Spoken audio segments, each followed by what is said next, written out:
The entirety of episode 2 of The Buccaneers takes place at Runnymede, a plush countryside holiday home. After Conchita's recent troubles in the family and the stress around the newborn baby, Richard has arranged for a girls' weekend. Even Nan is coming back home with Laura, but she certainly isn't herself. After Ginny's revelation, Nan has been dull and apprehensive about her future. She feels her whole life has been a lie, that her family conspired against her for years to keep this secret. We're also introduced to Lady Honoria Marable, Richard and James's well-read, sedately dressed, and moderately behaved sister. Conchita and Nan still have a rift, while Nan isn't speaking to Ginny either. Although the girls had a lot of plans: drinking, dancing, and merrymaking. For the weekend, it is stormed by Richard and his friends on horses. Both groups plan to have a romper on the weekend. In true American fashion, the girls are only concerned with having fun for now despite the tensions. Ginny's attempts to apologize to Nan do not go well. She is even more bitter because she feels Ginny does not see it as an important matter. Her lines, "Forget about the whole thing," hurt Nan the most.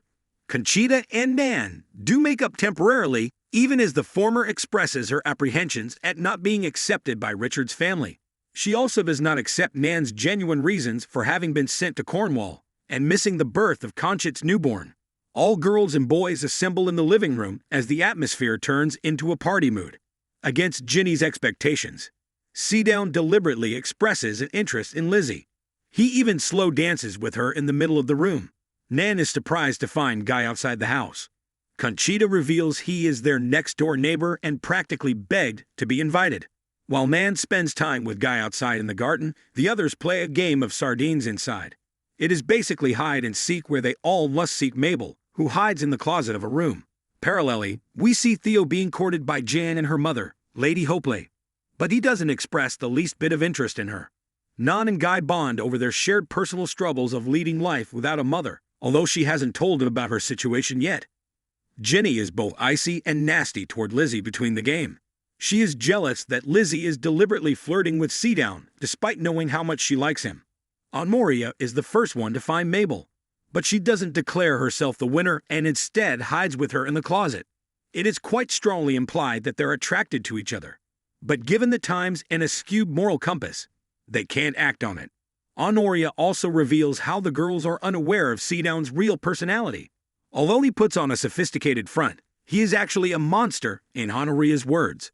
We see a live manifestation of it as he locks Lizzie in a room, asking her to lay on the couch, naked, facing away from the door.